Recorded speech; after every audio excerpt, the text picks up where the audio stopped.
안녕하세요. 절대값TV의 명품 PD 한PD입니다. 여러분, 서울의 아파트 가격이 지속 가능한 가격인가? 자, 이 고민을 좀 한번 해볼 필요가 있어요. 자, 제가 이런 단어를 한번 생각해 봤는데, 지속 가능하다. 이 말은 무슨 말이냐면, 예를 들어 지금 서울 아파트 가격이 급등한 상태에서 거래가 계속 가능하겠냐라는 거예요. 2021년도에 가격이 급등하면서 거래가 끊겼죠. 자, 거래가 끊겼다는 거는 이제 영끌에서 가격이 올라가고 그 뒤를 이어서 매수할 사람이 없다라는 거야. 그러니까 그 가격은 지속 가능한 가격이 아니었고 버블이었다라는 거죠. 자, 그래서 이제 급락을 한 거예요. 자, 며칠 전에 본 신길 뉴타운이 17억 8천까지 갔는데, 자, 17억 8천에 내놨겠죠? 또 내놨겠죠? 자, 그러나 그 가격에 거길 살 사람이 없겠죠? 자, 계속 15억에도 내놓고 16억에도 내놨겠죠? 역시 거래가 안 되는 거예요. 그 동네에 사는 사람이 살 수 없는 가격이니까. 자, 근데 얼마에 샀냐면 11억에 거래가 된 거예요. 거의 몇 개월 만에. 6개월 만에 그런 식으로 11억에 거래가 된 거야. 자, 그건 뭐예요? 11억이 그나마 거래될 수 있는 가격이라는 거예요. 자, 잠실도 마찬가지예요. 26억 가던 게 19억 5천 그 정도 가니까 26억에서 23억 내니까 거래가 안 돼. 2억이 내놔도 거래가 안 돼. 자, 한 6억 빼니까 거래가 조금 되더라는 거예요. 그게 이제 지속 가능한 거래 가격이에요. 자, 이게 큰 문제가 뭐냐면은 서울의 아파트 가격이 버블에서 전고점에서 5억 6억씩 빠졌지만 아직도 지속 가능한 거래 가격이 아니라는 거야. 그렇다고 하면 거래가 계속 돼야 되는 거거든요. 결국은 지금 거래가 조금 되는 것은 말 그대로 전 고점에서 많이 떨어졌기 때문에 그 착시 효과로 그 전에 매수를 하려고 했던 사람들이 대기 매수자가 사는 거지, 그 가격도 앞으로 꾸준히 거래가 안 된다라는 거야. 자, 우리는 그걸 어디서 알 수 있냐면 둔촌주공에서 보면 알 수가 있는 거야. 그렇지 않겠습니까? 둔촌주공, 예를 들어 둔촌주공과 비슷한 입지의 아파트. 자, 비슷한 가격에 나와도 거래가 잘 안 되잖아요.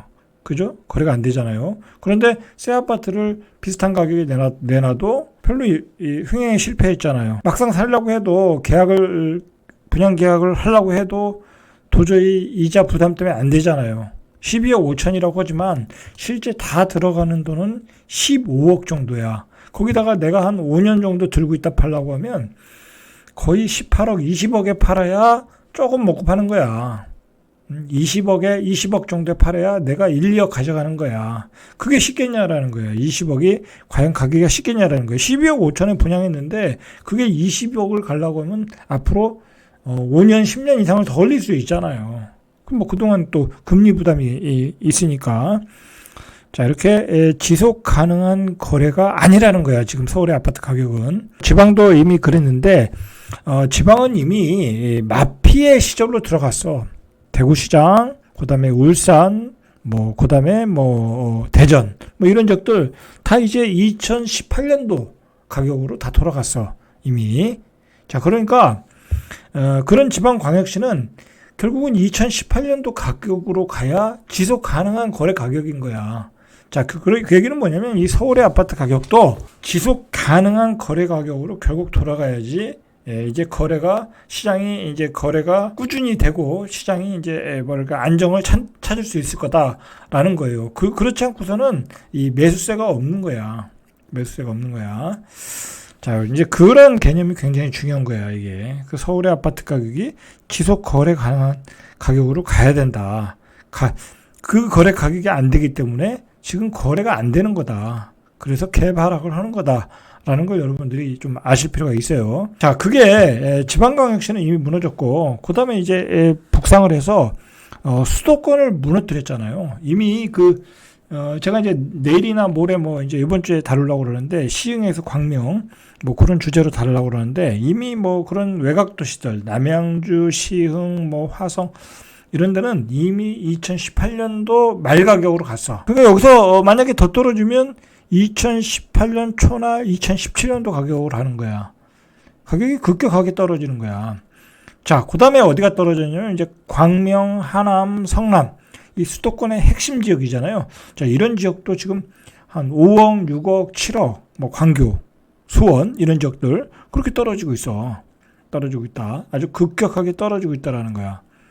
자, 그 다음에 어디가 떨어졌어요? 노도강이 떨어졌잖아. 서울에서 노도강.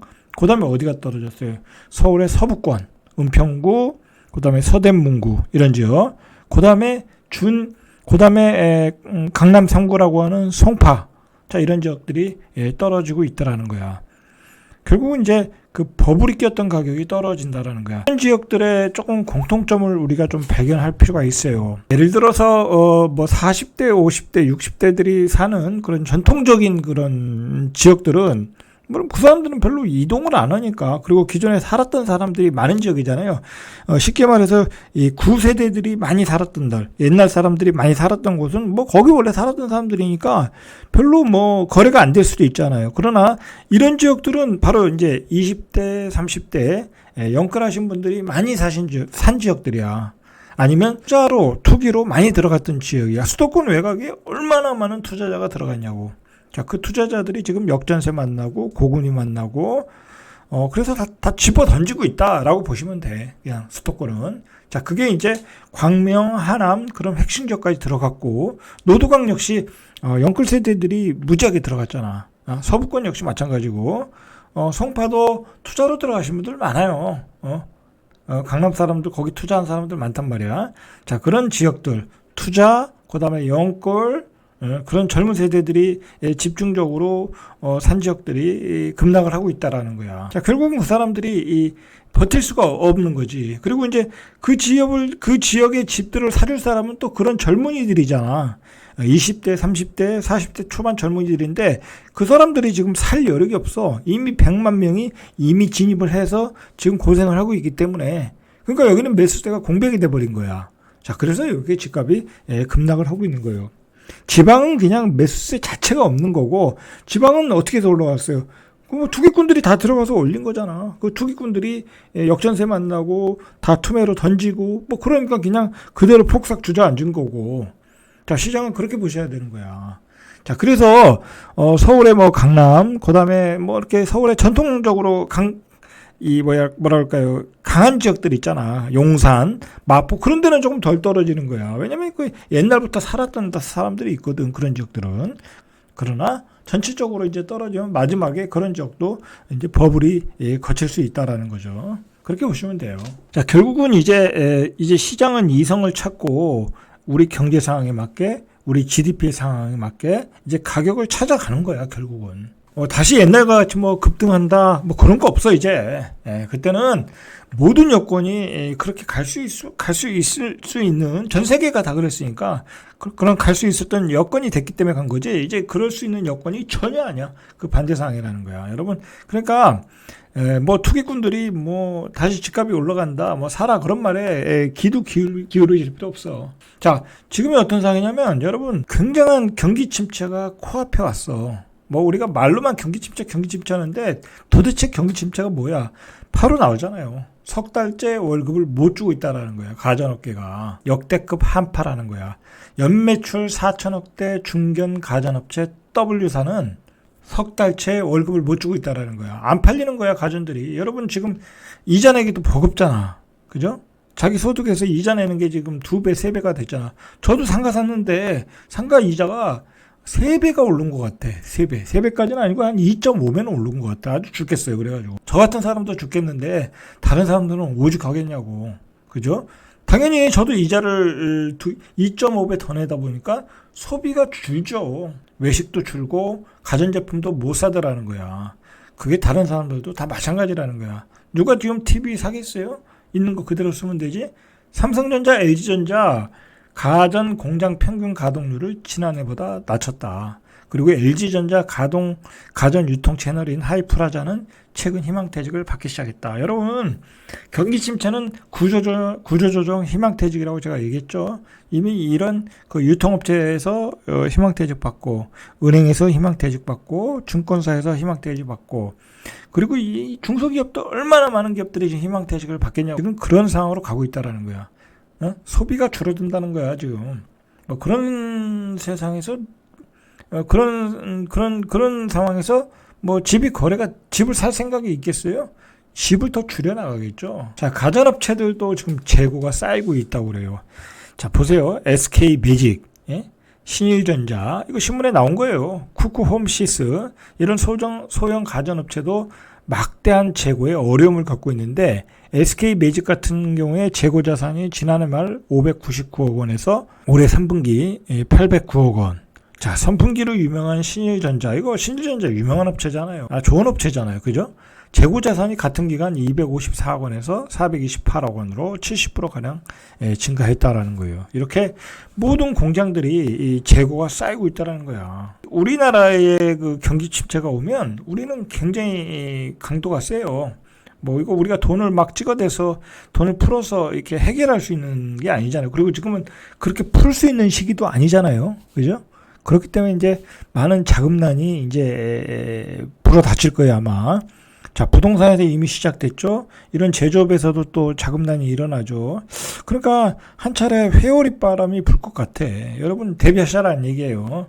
이런 상황이다.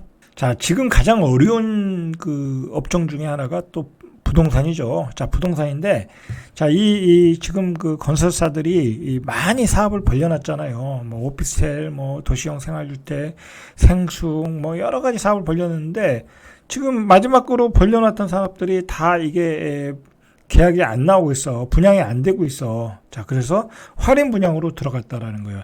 이게 5월 달에 그 파주시 운정 푸르지오인데, 운정 푸르지오 파크라인 오피스텔인데, 여기 분양할 때가, 뭐, 시절이 좋았던 때잖아요. 그때, 여기가 이제 예를 들어 GTX 역세권인 것 같아요. 자, 역세권인데, 84제곱미터를 7억 5천에서 8억 7천. 파주 운정에서 8억 7천이다. 이건 뭐 말이 안 되는 가격이죠, 사실. 그것도 오피스텔인데. 거기다가 또 119제곱미터는 17억 원이야. 뭐 그래가지고 참 정신 나간 회사라고 그랬거든요. 자, 역시 분양이 안 되는 거죠. 그러니까 최근에 이 사업장도 결국 분양가 인하를 단항해서 84제곱미터를 2억 5천만 원 내렸다라는 거예요. 이 가격에도 안 나가겠죠. 지금 뭐 아파트도 안 팔리는데 이렇게 할인 분양을 하고 있다. 자, 여기도 강북구 수유동의 칸타빌 수유팰리스, 여기 전체 216가구 중 91%가 미분양이야. 고분양가라는 얘기죠. 여러분, 고분양가 받으면 지금 나중에 마피되는 거야. 조심하셔야 돼. 이후 분양가를 15% 할인했다. 자, 이렇게 할인해 준다라는 거예요, 지금. 관리비도 대신 내주는 파격적인 조건을 걸고 할인 분양에 나섰다. 자, 구로구 오류동의 무순위 청약이 길어지자 천왕역 모엘가 트레뷰 역시 3천만 원의 현금을 계약 후 한 달 이내 지급하는 조건을 내렸다. 이것도 한 3천만 원 할인해 줬다라는 얘기 같아요. 자, 분양가 조정을 요구하는 그 계약자들도 나오고 있어요. 지난해 11월 분양한 영등포구의 도시형 생활주택이 입지가 좋잖아요. 역세권이니까. 그래서 인기가 있었어요. 분양을 할 때. 신길 AK 프로지오가 계약자 수십 명이 시행사와 시공사를 상대로 분양대금 20% 인하와 중도금 대출 무이자를 요구했다. 자, 왜 그러냐면 인근 아파트 가격이 분양 당시보다 한 30% 이상 하락했거든. 그래서 분양을 계약을 해놓고 보니까 분양가가 너무 높더라. 그래서 조정해달라라고 요구를 하고 있는 거예요. 이런 요구가 나오고 있다. 뭐 이것만 있는 게 아니라 송도에서는 이미 9억 정도 이상의 9억에 분양했으니까 이것저것 합치면 10억이 넘잖아요. 이자랑 뭐 발코니, 에어컨 다 합치면 10억이 넘잖아요. 근데 송도가 지금 뭐 5억에도 살 수 있잖아요. 5억 초반에 살 수 있잖아요. 그러니까 송도 같은 데에서는 자이더스탄가요? 계약을 취소한 사례가 나왔죠. 한 30% 정도. 계약자의 30% 정도가 취소한 거예요. 계약금을 포기하고. 10%의 계약금을 포기하고. 그런 사태도 나왔고, 심지어는, 분양을 했는데, 광양 같은 데서는 분양을 했는데, 계약률이 안 나오는 거야. 그러니까 이건, 프로젝트 파이낸싱이 안 되니까 위약금 물러주고, 공사를 취소한 그런 사례도 있고, 지금 상황이 심각한 상황으로 가고 있다는 거예요.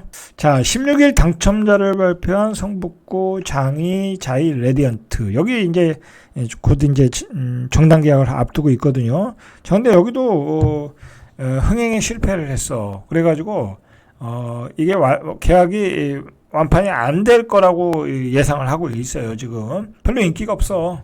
이것도 84가 10억 5천이면 거의 11억 5천, 거의 12억이 들어간단 말이야. 이자 뭐 다 포함하면. 자, 그러니까 요즘 중도금 대출 이자가 7%가 넘을 거 아니야. 근데 여기서 이제 어떻게 조건을 걸었냐면 중도금 대출 이자를 7%까 6%까지는 보장하겠다. 6% 이상 넘는 거는 회사가 내주겠다라는 거죠. 그러니까 이제 중도금 대출을 받을 때는 7% 이상을 생각하셔야 되는 거야. 자, 그러면 여기가 12억이야. 근데 주변의 가격이 얼마냐고. 자, 장위동에서 12억 주고 살 사람이 없다고 봐야 되겠죠. 그냥 시행사 입장에서는 그 전에 12억의 거래가 됐으니까 이 정도는 당연히 될 거라고 생각하지만 지속 가능한 거래 가격이 아니라는 거야.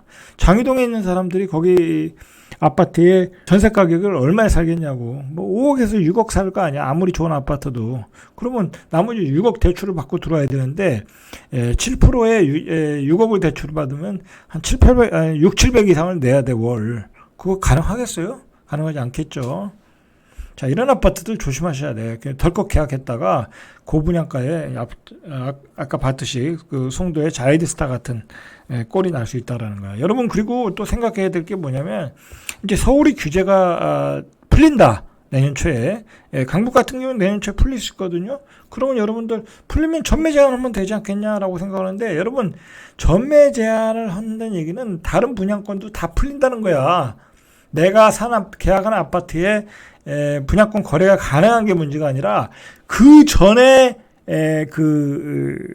계약했던 그 분양권들이 쏟아져 나온다. 근데 그 전에 샀던 분양권들은, 계약했던 그 아파트들은 분양가가 싸잖아. 싸니까 나중에 분양한 아파트보다 가격이 싸단 말이야. 거기다 분양권 가격을 또 낮출 거란 말이야. 그러니까 최근에 분양한 아파트들은 더 비싸게 보이는 거지. 그걸 아셔야 돼. 그게 포인트야. 결국은 이제 요즘 분양한 아파트도 나중에 전매 풀려도 가격이 상대적으로 비싸기 때문에 마이너스가 나오는 거야. 옛날에 분양한 아파트들은 분양가가 싸잖아. 아무리 가격이 급등했어도.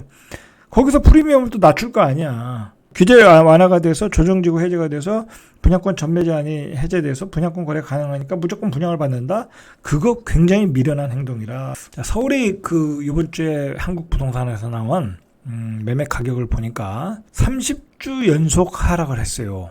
한국 부동산원에 따르면 12월 셋째 주 서울 아파트 매매 가격 지수가 0.72, 지난주가 0.65, 계속 낙폭이 커지고 있어. 자, 이는 부동산원이 관련 통계 발표를 시작한 이래 가장 큰 낙폭이다. 이거 매주 보는 거잖아요. 그러니까 매주 낙폭이 커지고 있다라는 얘기야.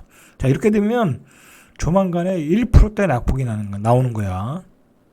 자, 그러니까 이거는 그냥 금리가 올라가고 경기 침체 상황이 계속 된다고 하면 계속 낙폭이 커진다라고 보시면 돼요. 자, 어느 지역이 많이 떨어지냐? 역시 노도강, 노원구, 도봉구, 성북구 1점대 이상 떨어지고 있어요. 자, 강북구 역시 0.96. 자, 동대문구도 많이 떨어지고 있어요. 0.93.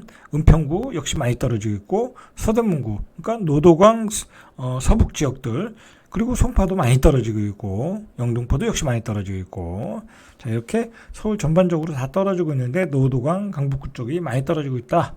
송파구 역시 많이 떨어지고 있고. 자, 전국 아파트 매매 가격 지수도 0.73, 하락폭이 더 커졌어요. 지난주에 0.64였는데. 자, 인천도 지난주보다 낙폭이 커져서 마이너스 1.12, 경기도도 낙폭이 커져서 0.96. 아, 세종은 지난주에 1.22였는데 이번 주에 또 낙폭이 커졌어. 1.52. 참, 이러다가 한 2%대 나오겠네. 뭐 세종은 더 떨어질 것도 없는데 이렇게 떨어지고 있어요. 대구는 낙폭이 조금 줄었어요. 뭐 하도 많이 떨어져가지고 여기도. 자, 대전도 낙폭이 좀 커졌어요. 자, 10억이 떨어진 아파트가 있어. 그것도 송파구에서.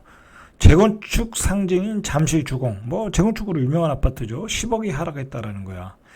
지난 3일에 22억 7,600만 원, 82제곱미터 큰 평수죠. 여기서는 22억 7,600만 원에 거래됐다라는 거예요. 이게 제 기억으로는 2018년도에 한 18억 5천 정도가 찍었던 것 같은데 아직 2018년도 가격은 안 갔어요.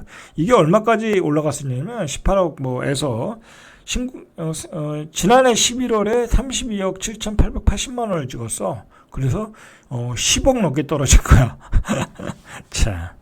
자, 이게 해당 면적이 이 면적이 올해 6월 달에도 30억 4,600만 원 찍었어요. 그러니까 30억에 사는 사람도 뭐 한 2억 얼마 정도, 한 2억 2, 3천 정도 싸게 샀네 하고 좋아했다가 보니까 한 8억 떨어졌죠? 오늘 살면 제일 비싼 거야. 오늘 살면 제일 비싸다. 절대로 서두르시면 안 돼. 여러분, 그 집을 살 때 뭘 고민을 하셔야 되냐면, 고점 대비 싸게 사는, 고점 대비 뭐 몇 억 떨어졌다가 중요한 게 아니라, 여러분들이 예를 들어서 고점 대비 5억 떨어졌다고 샀는데 내가 나중에 팔아야 될 거 아니야. 근데 여러분, 예를 들어서 요번에 만든 5억을 싸게 샀지만 전에 만들었던 고점은 이제 회복이 안 돼. 회복이 되려면 10년은 더 갈 수 있어. 최소 5년, 7년, 10년 이상 갈 수 있단 말이야. 그 가격이 회복이 되려고 하면. 그 가격이 거래가 안 되는 가격이라니까. 예를 들어 영등포구에서 뭐 다른 거 얘기 안 하고 우리가 봤던 걸 얘기하면 신길동에 그거 17억 8천에 뭐 거의 18억 가격에 언제 또 거래가 되겠냐고. 누가 그걸 18억에 사겠냐고. 안 된다니까. 자, 그러니까 여러분들 고점 대비 얼마 떨어졌다고 사는 거는 굉장히 미련한 행동이야. 미련한 행동. 그거 앞으로 2차 하락, 3차 하락이 남았다라는 거야. 자, 이걸 보면 알잖아요. 30억 4,600에 산 사람도 한 2억 정도 싸게 샀다고 좋아했는데 그 다음에 8억이 떨어진 거야. 자, 보세요. 그럼 22억 7,600만 원 산 사람도 이거 만약에 18억 가면 한 5억이 떨어지는 거야. 그렇게 되는 거라니까. 이거 22억 7,600만 원 산 사람이 좋아할 필요가 없다니까. 자, 여러분, 아파트 가격은 바닥을 확인하고 사야지. 내가 바닥이다 하고 들어가면 그 밑에가 지옥이 있는 거야. 그걸 생각하셔야 돼. 그리고 지금 사면 먹을 폭이 없어. 앞으로 고점을 가기가 어렵다라니까. 5년, 7년 가기가 어렵다라는 걸 여러분들이 알고 계셔야 돼. 거래가 될 수 없는 가격이야. 그걸 잘 모르시더라고. 자, 같은 아파트인데 지난해 11월 28억 7천만 원에 거래가 된 게 있어요. 이건 조금 작은 평수야. 76제곱미터. 이게 올해 11월에 19억 8천. 자, 12월에 20억 정도. 자, 1년 만에 9억 원 정도 하락했다라는 거야. 자, 이 면적 역시 올해 6월 달에 뭐 8월에 또 집값 올라간다고 하니까 또 덜렁 가서 사신 분들이 있는 것 같아. 27억 5,500만 원을 찍었어. 한 1억 정도 싸네 하고 산 거야. 샀는데 얼마 떨어졌어요, 이거? 한 7억 떨어졌죠? 7억 떨어진 거잖아. 7억 비싸게 산 거야. 6월 달에 산 사람은 11월 달에 산 사람보다 7억 비싸게 산 거야. 마찬가지예요. 11월 달에 19억 9천에 사신 분이 이거 16억 가라는 법이 없거든. 이거 16억 갈 수도 있잖아요. 15억 갈 수도 있고. 갈 수 있다니까. 경기 상황이 너무 안 좋거나 그 다음에 또 금리를 계속 올리면 금매물이 나오게끔 돼 있다니까. 자, 그러니까 11월에 산 사람도 나중에 보니까 5억 비싸게 샀네. 그런 얘기가 나올 수 있다. 조심하셔야 돼. 지금 함부로 비싸다고 고점 대비 얼마 떨어졌다고 사시면 사는 순간 밀리는 거야. 중요한 거는 전 고점을 못 간다니까. 그걸 하셔야 돼. 그걸 잘 모르시고 지금도 그 연끌에서 들어가시는 분들이 있더라고. 금매물이라고. 그거는 왜 그러냐면 경험이 부족해서 그런 거야. 젊은 사람들이다 보니까 부동산 사이클을 몇 사이클 경험을 못 하다 보니까 다시 또 한번 옛날로 갈 거다. 또 투기꾼들이 들어와서 집값을 또 이렇게 올릴 거다 그렇게 생각하는데 그렇지 않다니까. 집값은 전체가 다 움직여야지 올라가는 거고 전체가 다 살아나야 올라가는 거고 여러 가지 경제적인 환경 여러 가지 조건이 갖춰 올라가는 거지 투기꾼들이 몇 개 집을 사서 올라가는 게 아니라고. 절대 아니라고 그거는. 자, 송파구 신천동의 파크리오 전용 84도 지난달 15일 17억 4천을 찍었어. 벌써 가격이 떨어지잖아. 같은 송파라고 해도 가격이 아까는 뭐 19억 갔는데 여긴 17억 4천이잖아. 지난해 9월 최고가가 25억 1천만 원이야. 7억 7천 정도 떨어졌다. 자, 노두강 쪽에서도 도봉구 창동 주공 1단지 전용 41제곱미터. 여기는 이제 뭐 재건축이 가능한 아파트겠죠. 자, 이게 지난달 13일에 4억 원을 찍었다라는 거야. 자, 이게 2020년 6월 가격으로 돌아갔다라는 거야.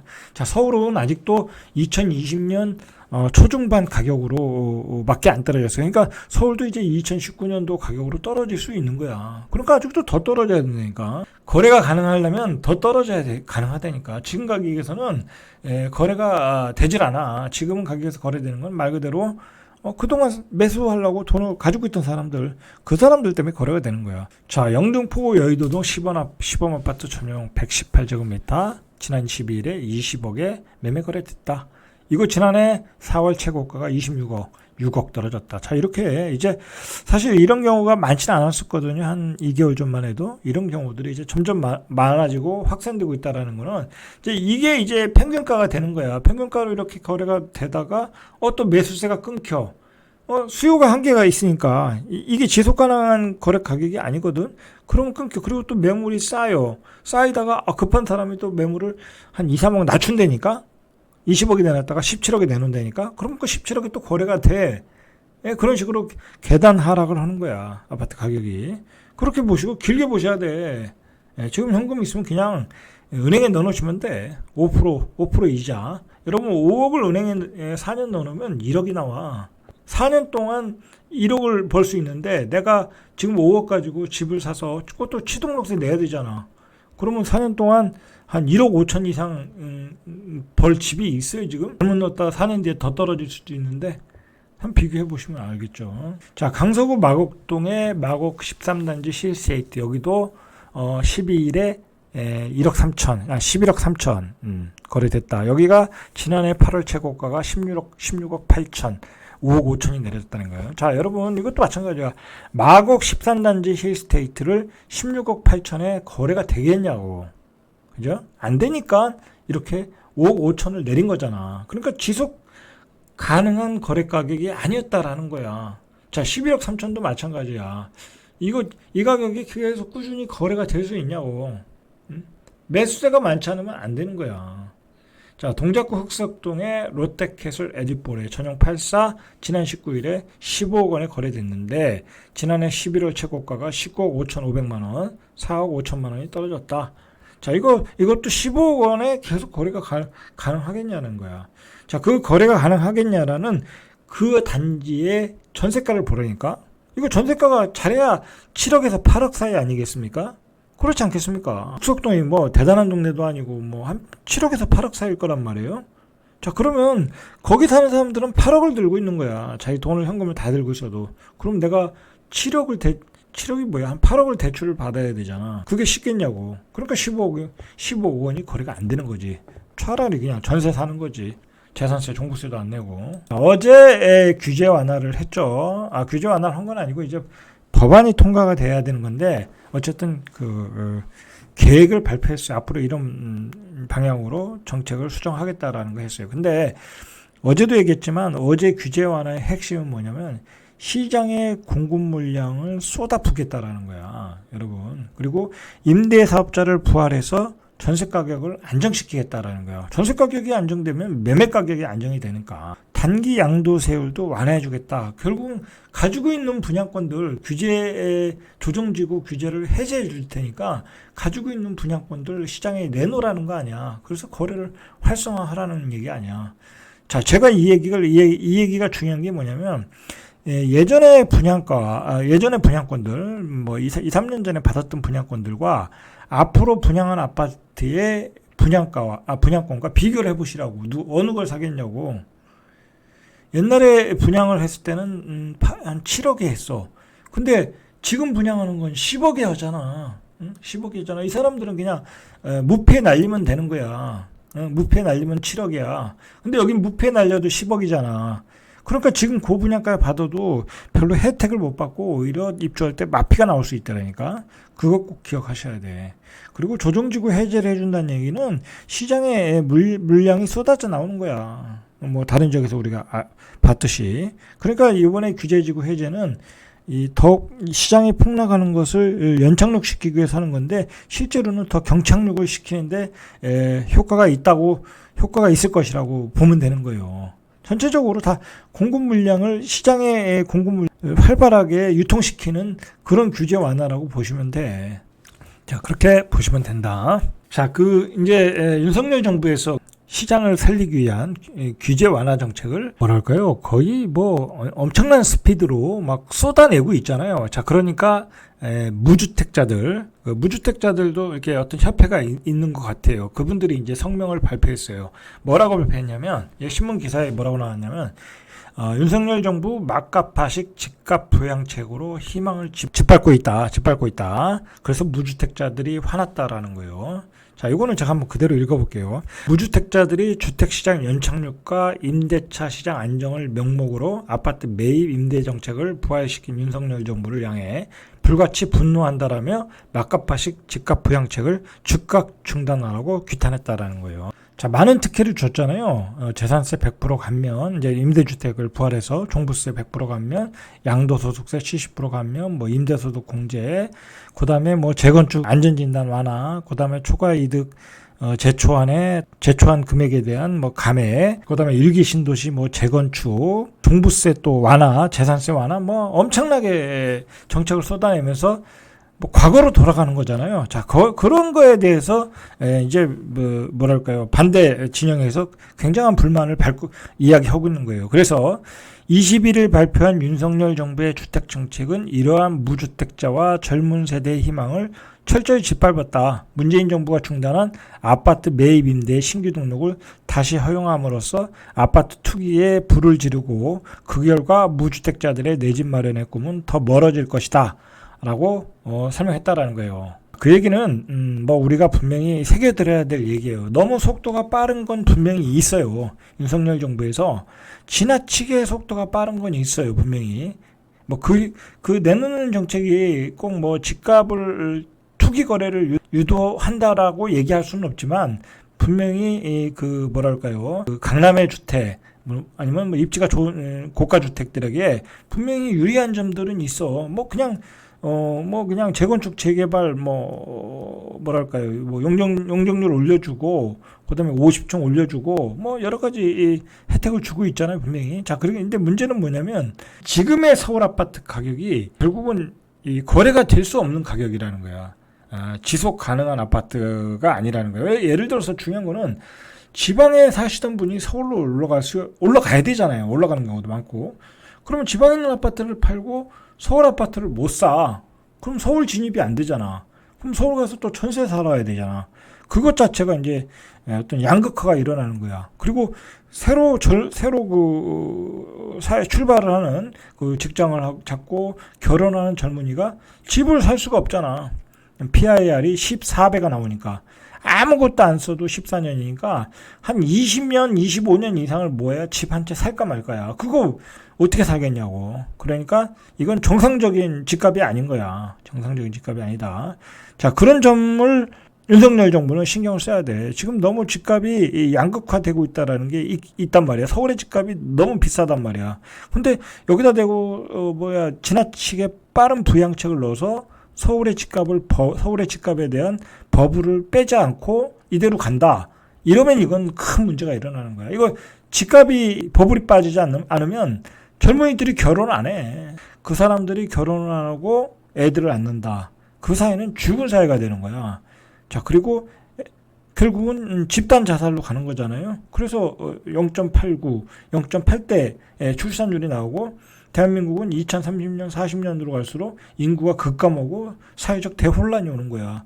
그 원인이 바로 집값에 있다. 집값의 버블에 있다. 근데 그 집값의 버블의 중심지가 서울이다. 왜냐하면 서울 수도권에 우리나라 인구의 반 이상이 몰려 있으니까 젊은이들은 또 다 거기로 가서 결혼하고 아이를 낳고 그러니까 굉장히 중요한 문제다라는 거예요. 무조건 지금 경기를 살리겠다고 단기적으로 막 집값을 지나치게 부양하겠다고 하다가 이거 부작용이 나오면 지금 가격이 고차가 될 수도 있다라는 거야. 저는 그게 제일 걱정이 되더라고요. 자, 오늘은 여기까지 이상 절대값 TV의 명품 PD 한 PD였습니다.